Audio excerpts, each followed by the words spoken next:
Hola guapas, and welcome to episode 3 of the Hola Guapa podcast. I'm your host, Nisha Patesh, the founder of Hola Guapa, which is now a blog, online shop, and community of almost 10,000 female creatives from all over the world. For those who are new to the show, I like to start off each episode with what's new at Hola Guapa and share a new tip or trick to help inspire your hustle and keep your creative juices flowing. I like to call this segment Hot Take, Hot Tip. So, my hot take this week relates to this episode in a major way because I've been thinking a lot about the label influencer and how it relates to us as creatives, artists, and entrepreneurs. Now, I'm not talking about Instagram models selling hair vitamins and offering promo codes to every brand under the sun.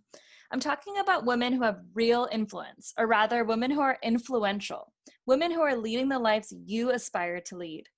The reason I bring this up is because recently I sent one of the Hola Guapa Black Lives Matter t-shirts to my friendly and mega influencer Erica Stolman of the Fashion Lush. She posted the tee in her stories and I was sold out of every size within 3 days. 3 days, you guys. I had been posting about this tee and how 100% of the proceeds would go directly to the Black Lives Matter organization for over a month. And the purchases trickled in, but with Erica's influence, the sales spiked. And as a community, we were able to raise our goal of $1,000. That's powerful. It got me thinking about the actual importance of having an influence over our following when it comes to building our own business and the work, passion, dedication, creativity, and consistency it makes to have that happen.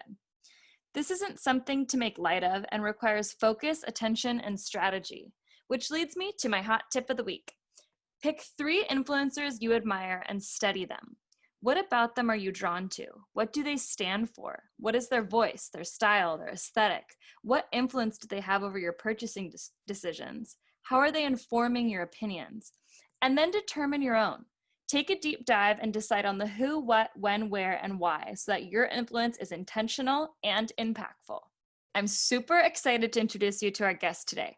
Her name is Arielle Calderon, and her story is wild. Formerly a writer at BuzzFeed, Arielle publicly shared her weight loss journey in an article that went viral, leading her to become an instant influencer of 30,000 new followers overnight. Can you imagine? What came next was the unhealthy pressure to keep losing more and more weight, thoughts of suicide, and an eating disorder. In this episode, you'll learn how Arielle turned her viral hell into a creative outlet and successful side hustle, now inspiring over 168,000 women on Instagram alone to cancel diet culture, find their voice, personal style, and embrace their self-worth. So without wasting any more time, let's welcome Arielle to the show.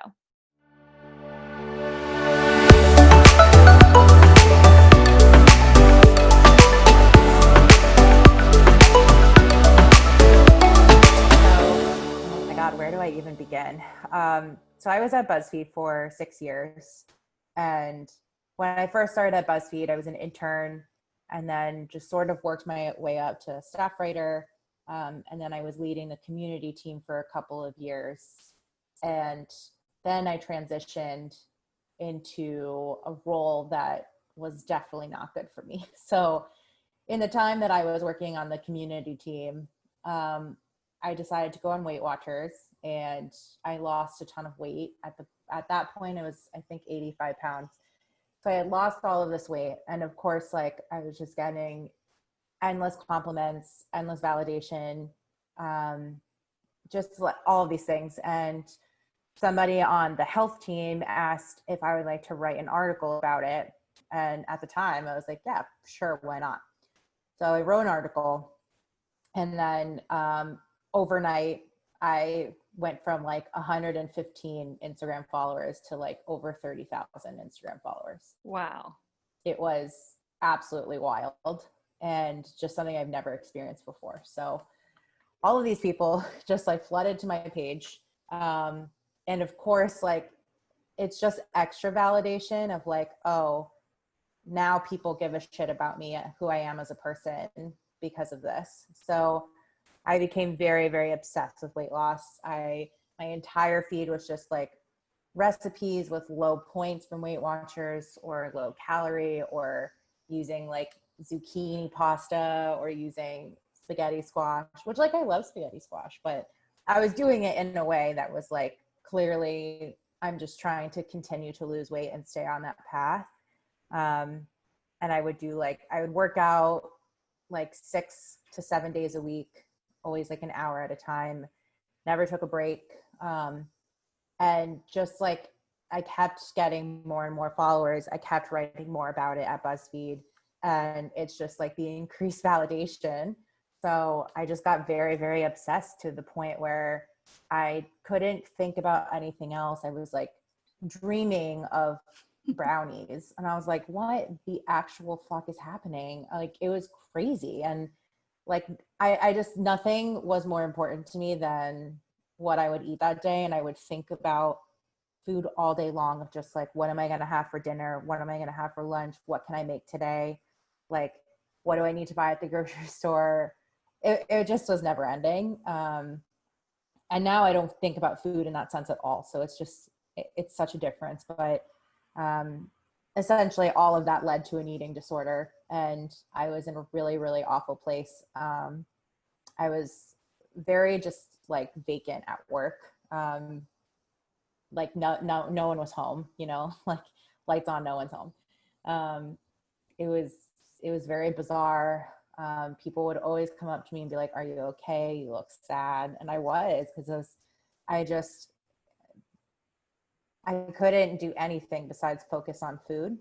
And then I couldn't take it anymore. And I like would start eating stuff like, I would eat Oreos again, but I couldn't just eat 2 Oreos. I had to eat like 10 Oreos, and then it would become a whole bag of Oreos. So, and then of course I started gaining weight, and it felt like my life was ending, and it was just horrible. It was a horrible time. Like my mind went through a lot at that point. So yeah, so then I finally quit Weight Watchers. I got myself a therapist. I got myself in intuitive eating, dietitian, and kind of just transitioned into becoming more about travel. And from there, it became more about body positivity and body acceptance, I guess you could say. So yeah, my whole vibe just like changed. Was there like a specific moment that you can remember that you were like, I'm done with this? Like, obviously you felt so trapped trying to like live up to the pressure that maybe in some ways was a lot in your head, but it was also manifesting itself on your social media account with all the validation. Was there a moment where you were like, I don't care, I want to be happy, that you can remember specifically? Yeah. There was a day I was at BuzzFeed, and I was on like the rooftop that they have. And I remember I just cried for roughly 2 to 3 hours. Like, I was not working at all. I was just sitting outside. I called my friend who lives in San Francisco. I called my friend who at the time lived in Amsterdam. And I was just so done. And I just remember just like crying hysterically on the roof, trying to like have no one else see me. And I was trapped in my own thoughts, and I was thinking like, what if I just jumped off the roof? And that was like a moment that just hit me so hard.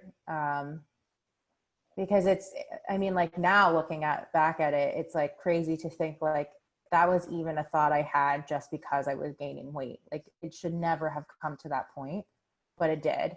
And that's why I had to call my friends, because I was having these thoughts, and I was like, I can't have these. Like, I can't do that to myself. So I called my friends and just cried hysterically on the phone to them, telling them like how I was feeling, and they were doing everything they could to comfort me.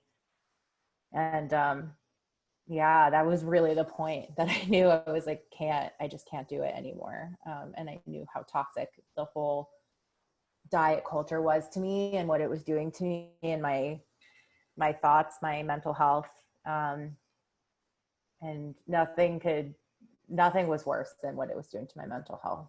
So. Wow. Yeah, I know, like from what I understand, I mean, weight loss or eating disorder or, suffering from any of those things is very personal, but it sounds like you were experiencing it like in front of such a large following. Do you think, like, take us back like to when you were on the community team and you originally started, you said yes to the article, and you were already 85 pounds lost, right, in your weight loss journey. Yeah. Was there a moment there that, was it the culture, do you think, where you were working? Was it a specific project, or why did you start the weight loss journey like to begin with? I guess my whole life I've kind of grown up being overweight. That was, I don't know, my dad, he was the type that just wanted me to eat. Like, he did it in a loving way, but it was hurtful in other ways. He never did it in a malicious way. It was him trying to be caring, and it would just be like 2 dinners or like, whatever it might be, that we ate out a lot.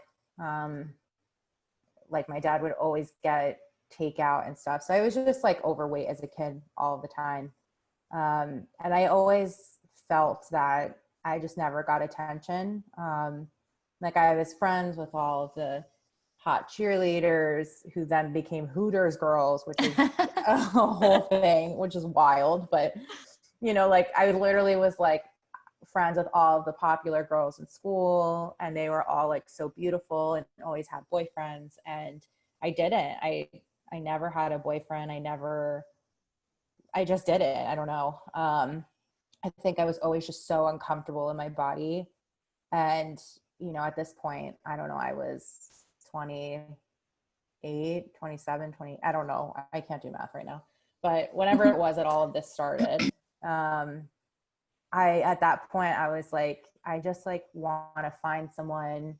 I want to be happy with my body. I want to feel like confident, and I want to feel good. And I want people to respect me in other ways, and not just say like, oh, I'm dedicated to my job or something. So I think I literally just got pressured by myself, like thinking that this is going to make my life better. And this is like a very common thing with weight loss, is like, once I get to X amount of weight, like, I can do this. Or once I get there, or once I fit in this size pants, I'm going to be able to go on all of these dates.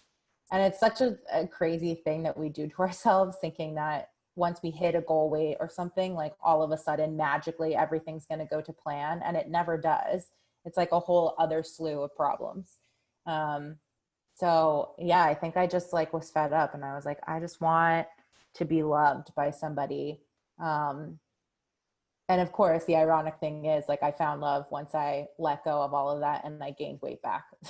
Oh my gosh. Okay. So take us to like present day. So everything has happened, you've gained the followers, you've sort of kind of taken that roller coaster ride, and now you've made the decision that you're going to just do you. And I know that you talk about leaning into intuitive eating. Yeah. Is it more of a diet, or how would you explain it? No. So intuitive eating is more like a concept. I read the book, which I found so helpful. And essentially what they say is like, we're all born as intuitive eaters. So we eat when we're hungry, we stop when we're full. So when we're like babies, like a baby doesn't just sit there and overeat because their body like doesn't allow it, or like they just don't do that because they're a child. So it's kind of this concept of just eating when you're hungry, stopping when you're full, and not having any sort of dietary restrictions, unless it's like medical that you have to, So the whole basis of intuitive eating is really just, you can eat cookies, you can eat pizza, but like, that doesn't mean that you are not a person who's also going to eat salad. Like, it's kind of just having no rules on your food, but also not eating to a point where you're just mindlessly eating. It's supposed to be like, you understand when you're eating, you make it a thing. Like, hi, I'm sitting here, I'm eating my meal, I'm enjoying my meal. And then once I'm full, I'm going to stop. Or once I feel like I'm around full, I'm going to stop. So it's not really some like revolutionary idea. It's really just what we're born with, what we're supposed to do. But the problem is, like, so many people have just been attacked by diet culture in like all sorts of ways, whether it's like blatantly saying like you need to lose weight, or seeing something in a magazine, or noticing people on TV, the people that you look up to, that they all look a certain way. there's just so many different aspects of this that kind of make you believe that you have to be on a diet in order to maintain like the lifestyle you want. Yeah. Which is bullshit. So it's really not a revolutionary idea. It's just more like eat when you want, stop when you're full. Yeah, it's That's almost it. more of just like an awareness. And I think you're Exactly. just checking in with your body to see like how you feel. And also I think it's probably like a mental check-in too. Like, okay, am I upset? Is that why I'm eating when I'm already full? Or it's Yeah. just kind of having more like being in tune, I guess, is what it sounds like to me. Yeah, exactly. When you decided to make the transition to like let your following know, how long was it before, let's say, you were keeping up with all of this pressure and all of the and doing all of this weight loss until you realized you wanted to stop? And then when you made that post or you made that announcement, what was that reaction like?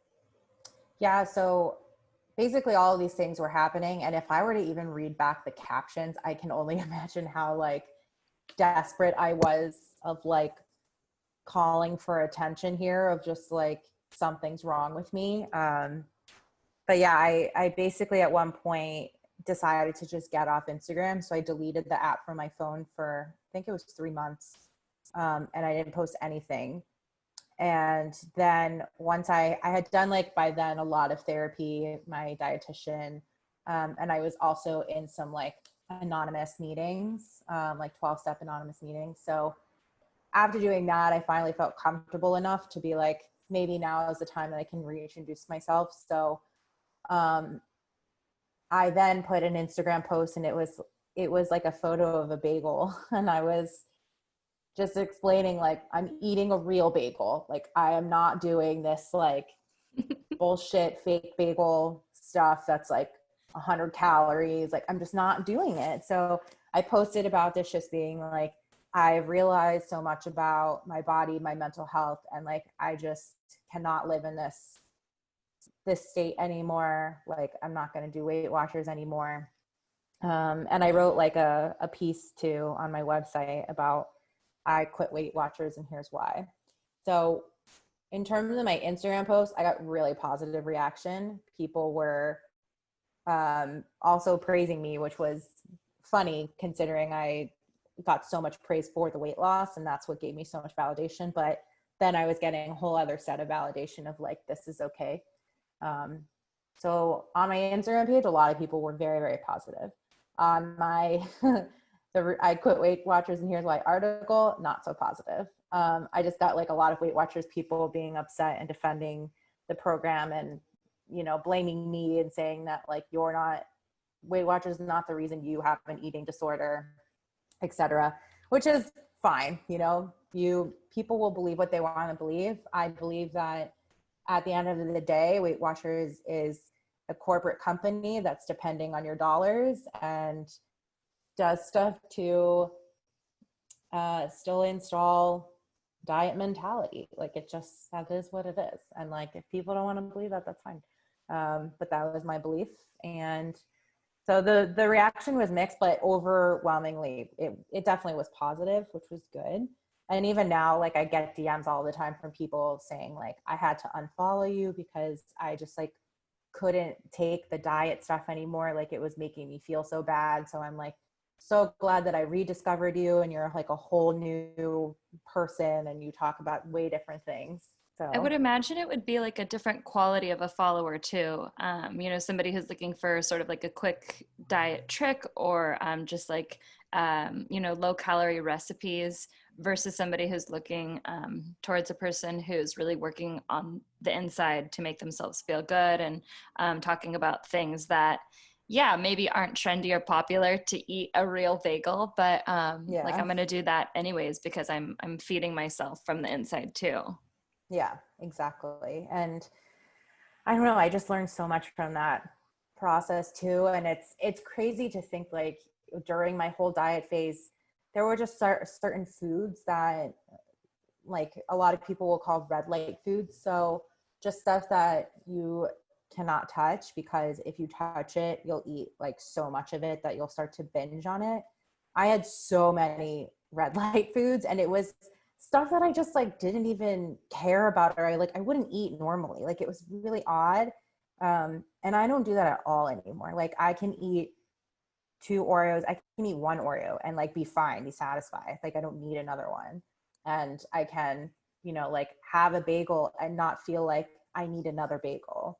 And that was something too, was like when I was going through all this, like BuzzFeed had Bagel Friday, and I would always bring my own diet bagel and eat it with everyone else. So I felt like I was a part of it. And I remember one day I had a real bagel, and I like the whole time I felt guilty about it, as if like, is this wrong? Am I supposed to be doing this? And I told my dietitian about this, and she was like, I want you to have a bagel every single Friday, like for the rest of the month. And the first time I did it, I ended up binging, and I had like 2.5 bagels, which is insane to me now, because I'd be like, I'm literally so full on one bagel. Like, how could I eat 2.5? But at the time, it doesn't matter. It's like your stomach is a bottomless pit, because your mind is so focused on the food that you haven't been able to eat this whole time. And just like giving yourself that sort of restriction, it just like puts your mind like almost like an animal instinct, as like, I have to consume this to live.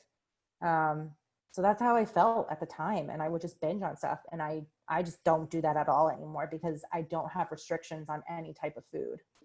Yeah, I mean, that's such a good point. I feel like restrictions can be so dangerous. I know even for myself, if I say like, okay, I'm going to do this whole month without dairy because I want to lose 2 pounds or 5 pounds, or I want to look better in a bikini. And then at the end of the month, it's like that date comes, and all of a sudden it's like, give me all the dairy you possibly Yeah. can. And, I've personally experienced like my body doesn't work like that. Like I don't lose the 5 pounds in the 30 days and then eat the dairy and keep it off. The second you start eating it again, all the weight comes back on. So it really is kind of like, to restrict yourself, I think can be really dangerous. Yeah, 100%. And it's something that people just don't talk about enough, just because a lot of the times when you talk about restriction, people automatically think like anorexia. Like they go to Mm-hmm. the extremes. It's like, Mm-hmm.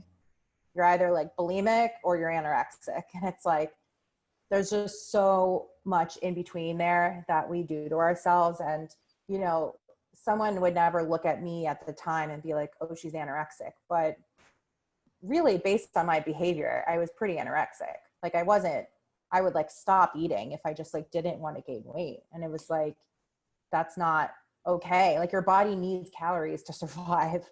And it But must have been so hard too, because I mean, at this time, people are looking at you as an influencer, as a leader.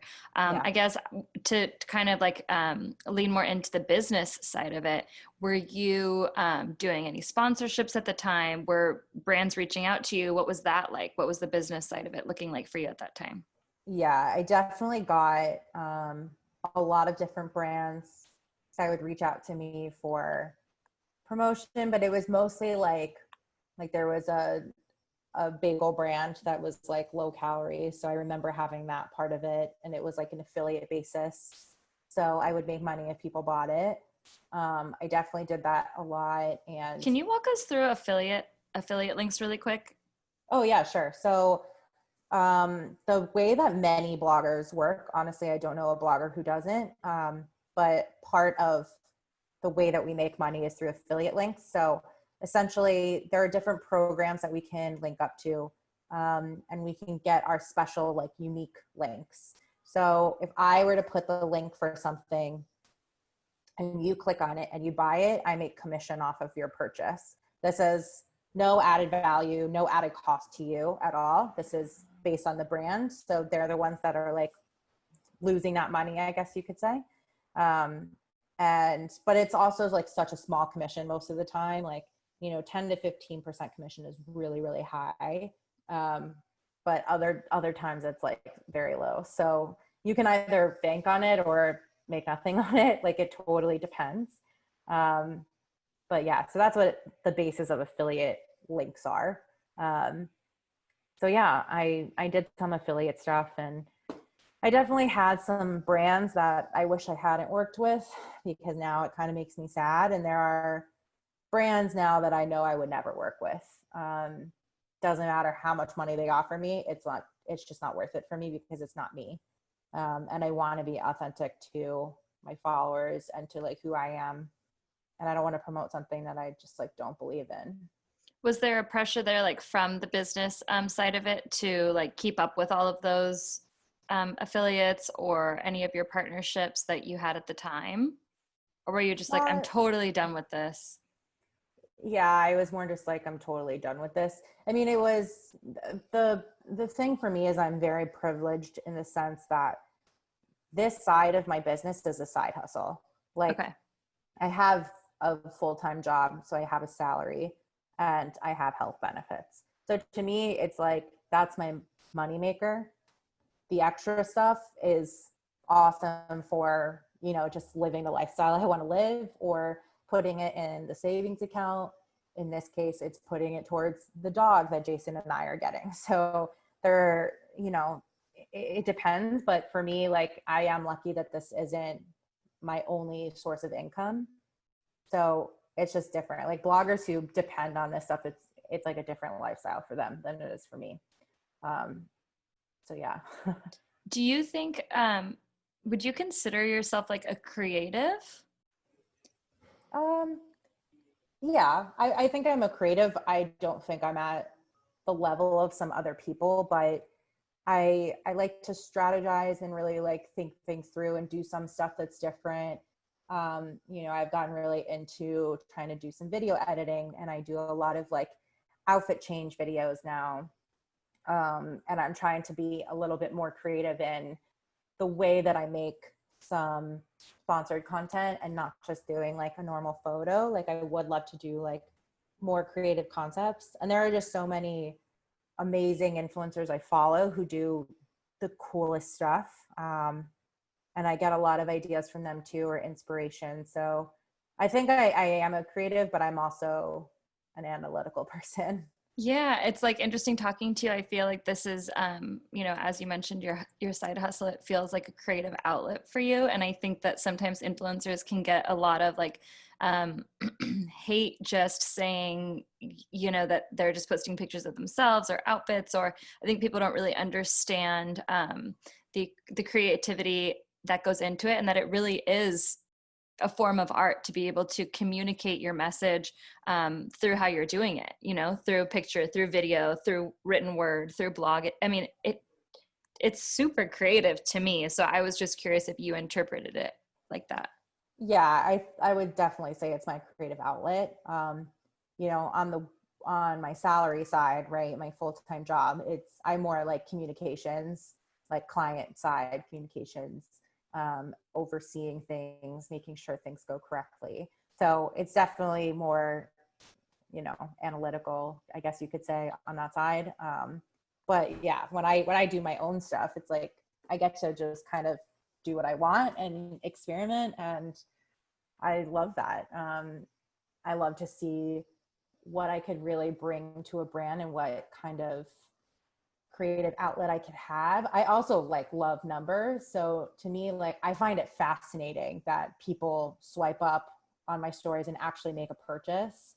And it's such a valuable tool to really think about. It's like, wow, people actually listen to me and like are interested in the products I'm promoting and, you know, the resources I'm providing and anything like that. I just find it so fascinating, and I love it, of seeing what does well, what doesn't do well. So yeah, I think it's really cool. It's so different than what I ever thought I would be doing with my life.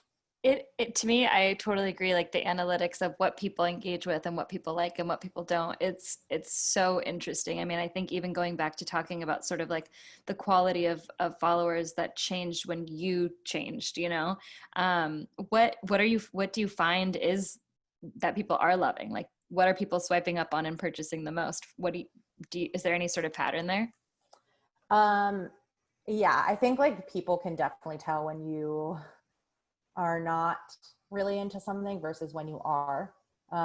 Like people see through it. So you have to be like very authentic, but people love some of the outfits that I wear. Like I would say that's become such a big part of my brand now, which is crazy because I used to hide my body in all kinds of ways. You know, like I would wear big shirts, I would wear leggings, and I would just like wouldn't show my body shape at all in the clothing I was wearing.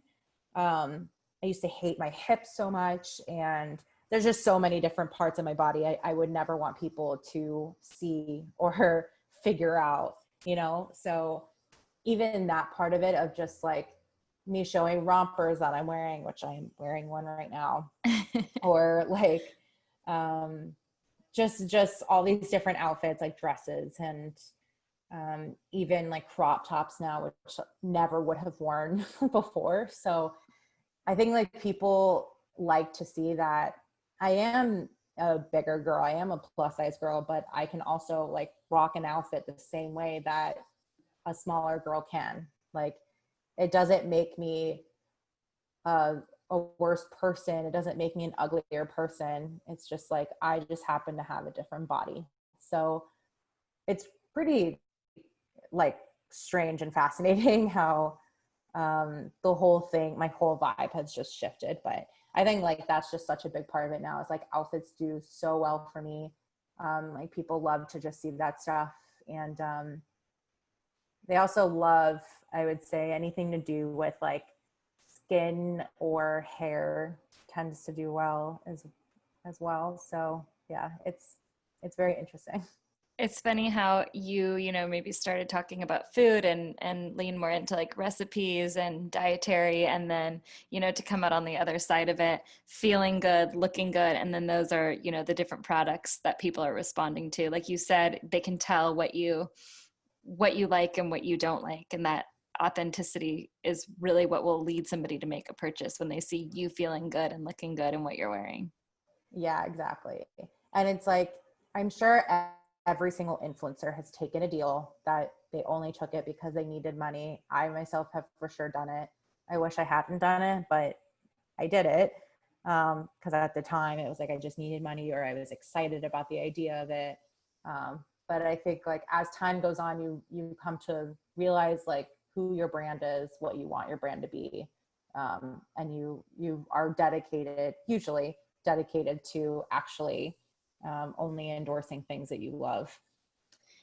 Can you walk us through like what taking a deal looks like? So are the brands reaching out to you? Are you reaching out to them? I'm sure there's a combo, but I'm curious what that process looks like.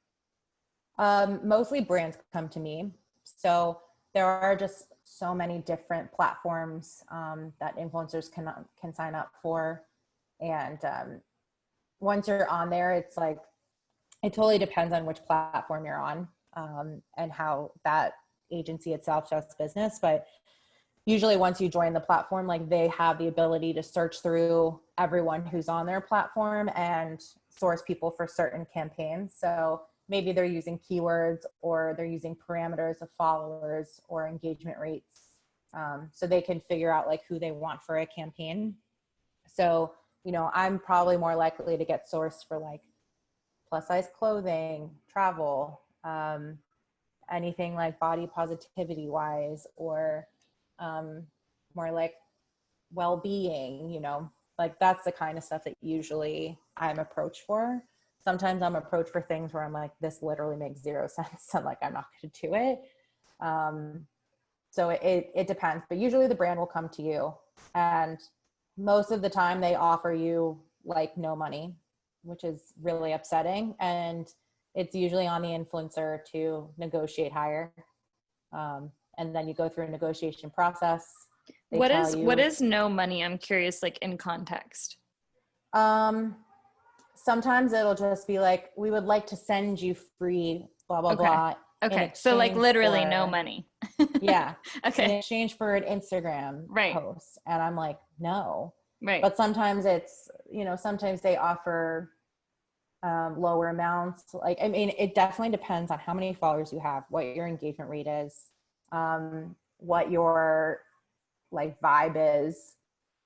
Yeah, so there's a lot of different factors that go into actually choosing a person, but there's just so many times where like I got one that I found so offensive once. It was like oh, we would like you to do an Instagram post, an Instagram story, and we'll give you like a $20 credit for something. And I was like, you have got to be kidding me. Like literally leave. Like it was nuts. I think that those brands, again, like they're not understanding, I mean, correct me if I'm wrong, like what goes into creating a post or a story and how much, I mean, it sounds silly, but it really is true. Like I could spend hours putting together a post because it means so much to me, and I want to provide value to, you know, anybody who's following me and be like a resource. And I think that they think that you're just taking a quick picture and posting it, and therefore Right. it's worth 2 minutes of your time, but they don't know all the backstory that goes into how you're Right. going to set it, how you're going to edit it, how you're going to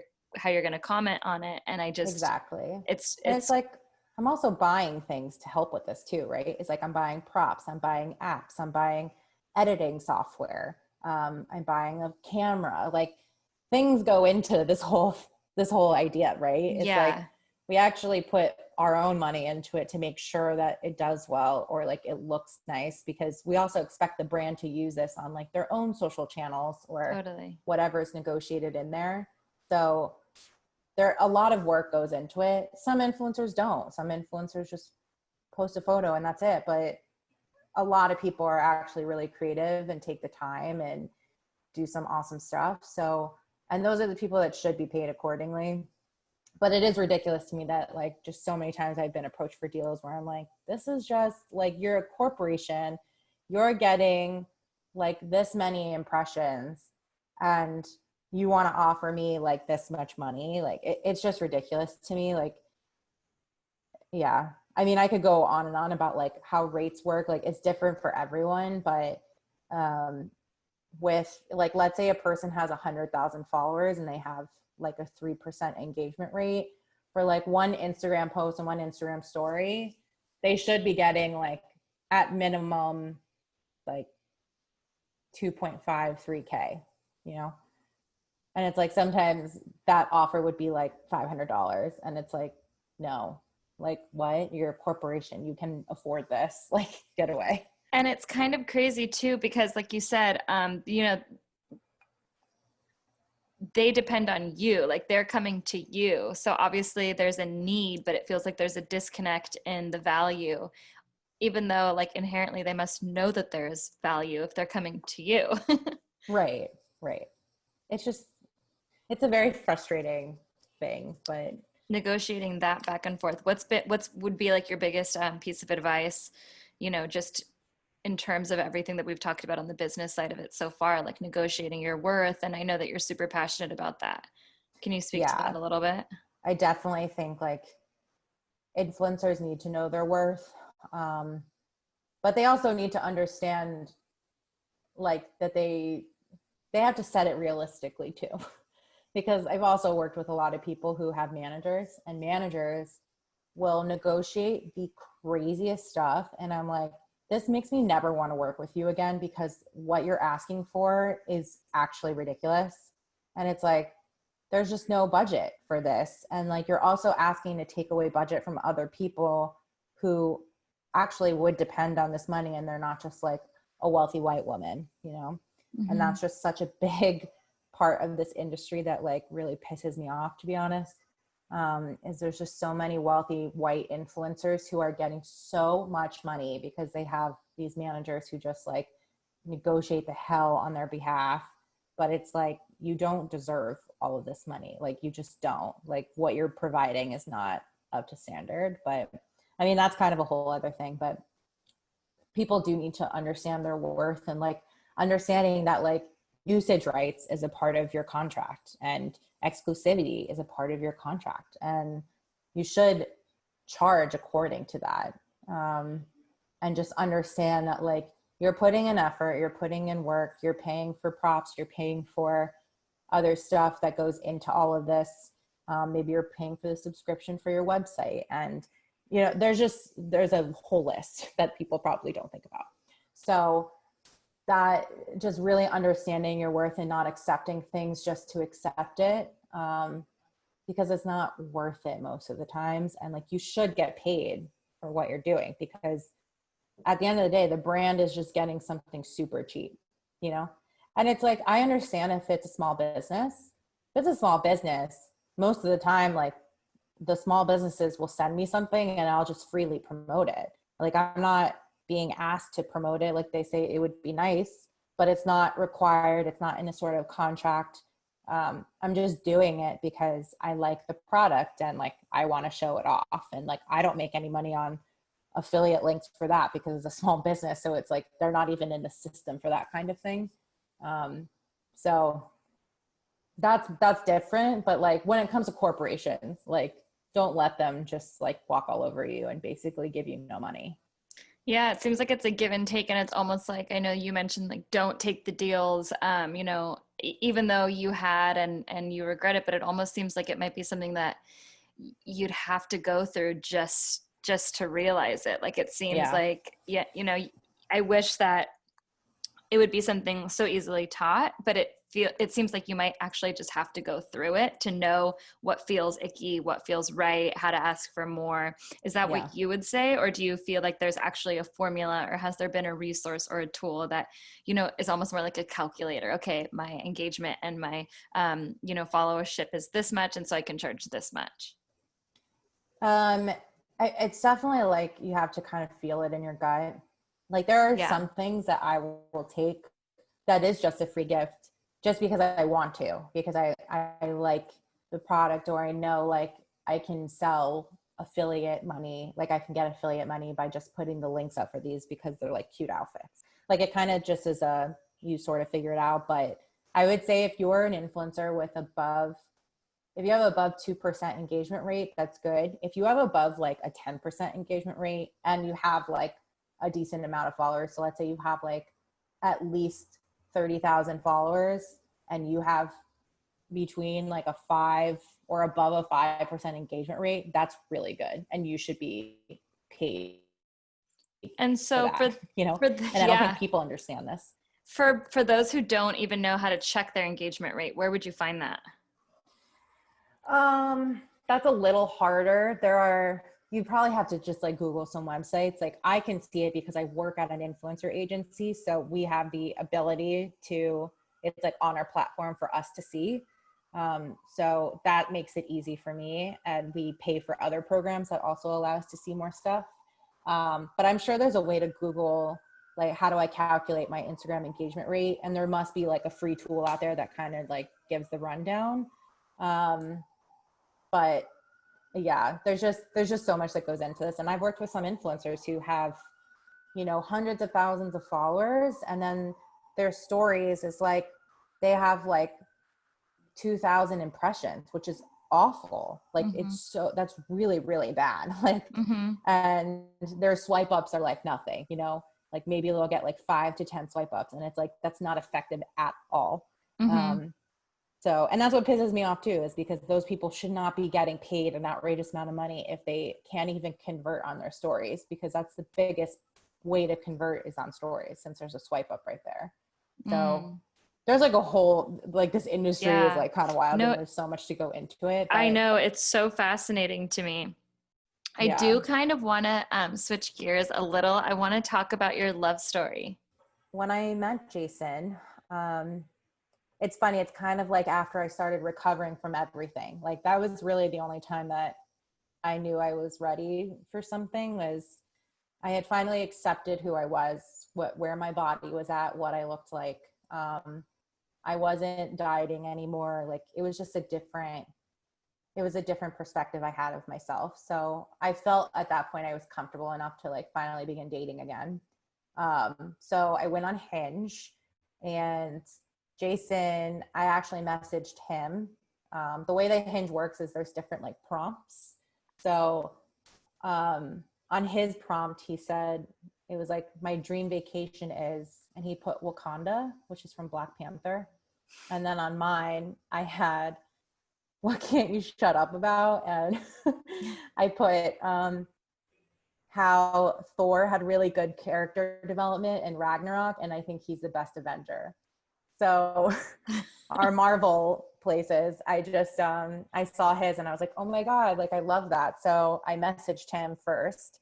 And then we started talking, and he was like my first date after everything I had gone through. I hadn't dated in like 2 years, and he was the first date I went on. And What was that like? I mean, before versus dating sort of after this whole, like, I feel like it was like a revolutionary journey for you. It was. I mean, when I was dating during my weight loss, it was terrible. Like, I specifically remember going on a date with a guy, and we went to the Smith, which is like a restaurant here in New York.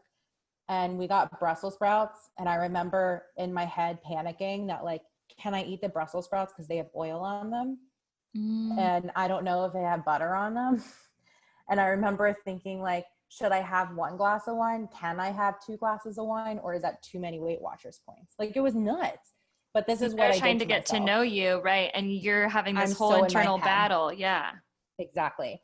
I just find it so wild because Jason's my first boyfriend. And I always thought, like, I don't know, like, what my dating life is going to be like. And, you know, I dated late because I was so concerned with my body growing up that I never allowed myself to date anyone else. Yeah, So, you didn't make room in your head even for the no. idea of it, it sounds like. Yeah, exactly. I never entertained the idea that, like, I would actually date. Like, I had my first date when I was 15. I went on a second date when I was like 16. And then I didn't go on a date again until I had lost all of my weight. So that was, I don't even know how many years in between that. I was probably like 26 or 27. So like 10 years, 11 years, I hadn't gone on a date. And then I stopped again for 2 years. And then I went on a date with Jason. So, wow, it's a beautiful love story. I love it.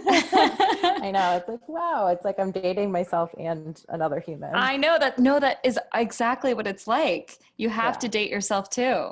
Yeah. Okay, so give us 3 of your favorite, most inspiring things right now. So it could be a book, a food, a destination, a song, a person. Oh, okay. What's kind of got your attention right now?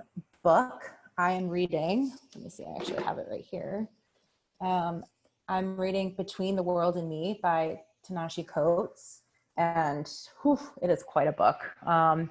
It's basically this man who's writing to his son about growing up in a racial neighborhood, like just growing up with being Black and like what that's like and what people don't realize about growing up Black versus white. And I don't know, it's just really, it's like kind of heavy, but also like needed. So this has been like a really good book to just kind of learn a little bit more and try to understand with everything going on right now, and how we can help, and like what we just need to do as white people or passing as white people to understand and why so many people are angry about everything going on and like why it's justified. So that's been a really inspiring book.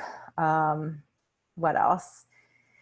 Inspiring person right now. I mean, I'm kind of just inspired in general by like everything going on social media, like the fact that so many people are rallying against the Black Lives Matter movement and like making donations and just like making emails to like email threads or email templates for people to email senators and governors and try to just get attention about like, the officer should be arrested who killed Breonna Taylor. Just stuff like that I think is like really important. And I'm proud of what I'm seeing on my feed. So I think that's really good. And there's also like some influencers. I've been following a lot more Black influencers now, which has been great. So I love that. And then an influencer that I just like adore and I always love her feed is called The Bird's Papaya. Her name's Sarah. She's in Canada. And I just like love the things that she says. She's a smart person, but she's all about like body positivity too. And I just love her feed. I love her style. Like I like the things that she puts out there. I'll definitely have to check her out then. Yeah. The Bird's Papaya. The Bird's Papaya. Her name's Sarah. So I really, really like her right now. What's the best advice you've ever been given? Yeah, I guess like some advice I would maybe give my younger self. Yeah. Would be to just, I guess, like don't like fall for what everyone else says, like what the media says and what you're led to believe about diet culture. Like, honestly, if I could just go back, I'd be like, just don't diet. It's like, just stop. Just don't do it. Because I think it does so much damage to mental health. And go to therapy. That's the one that I'd be like, that's a everyone good should one. go to. I literally believe everyone should go to therapy. It does not matter if you don't feel like you have a problem right now. It's like, that's not the point. It's like to also prevent stuff. And it's all about learning just like how you can handle situations and how you can understand like another person's point of view before you jump to a conclusion, or if you can just take in something and breathe before you just like react. I just think therapy has been like one of the best things for me. And I just love my therapist. Like, I don't know what I would do without her at this point. I'm like, I think she saved me in a lot of ways. Like, we even talk about now of just, you know, when I used to go into my therapy sessions in the beginning and I was wearing like sweats and a t-shirt, my hair wasn't done, I had no makeup on, and I was just crying like every single session, just hysterically crying, hating myself, saying that I'm ugly, I'll never be worthy, I'm never gonna have a boyfriend, I'm gonna die alone. And it's like, now my therapist is always like, yeah, remember that time, because now you're like living with your boyfriend and you're about to get a dog together. So I'm like, I know, it's like wild. I think I even don't know. with therapy, I mean, it's such a good piece of advice. I think even, you know, just hearing yourself verbalize your thoughts out loud can be super helpful. I think sometimes when you hear yourself say something, it sounds different than the way it sounds in your head. Yeah, 100%. So that probably honestly was the best advice I ever got, was go to therapy. Which, you know, but it's true. Which like, might not be easy to hear at the time, but it is good advice. it's honestly true. Is like, we just, because we're kind of grown up to believe that like, oh, therapy, like you're going to a shrink, like they're gonna, like you have that many problems or whatever. And it's like, it shouldn't be like that. Like, there really shouldn't be that kind of stigma around therapy, because therapy is awesome. Like, it's more than you just like talking to a stranger. It's like somebody who's non-biased, who can look outside of your problems, like what's going on in your head, and make you realize things that you probably wouldn't have even thought of. And they also help you figure out the problem yourself. Like, they don't tell you how to fix something. They make you do the work to figure it out. So I just love therapy. And that would definitely be my advice too, is go to therapy. That's such valuable advice. Well, thank you for being on. It was so fun chatting with you. So where can everybody find you? On Instagram, on your website? Pimp yourself out. So on Instagram, I am Arielle Says. My website is ariellesays.com. And is there anything else I want to promote? I guess that's it. Pretty much just Instagram. Arielle Amazing. Says. Website, Arielle Says. Pretty easy. Amazing. Like to know it. Arielle Says. Arielle Says. Thank you so much. Of course. Thank you. Thank you so much for listening to this week's episode with Arielle. If you've gotten as much value as I have, don't forget to rate and review the podcast on Apple Music and Spotify. Also, if you're not already subscribed to the Hola Guapa newsletter, stop by the site and scroll to the bottom of the homepage to submit your details. Each week, you'll get shop updates, including new product drops, exclusive offers, plus new podcast episodes as they launch, and much more.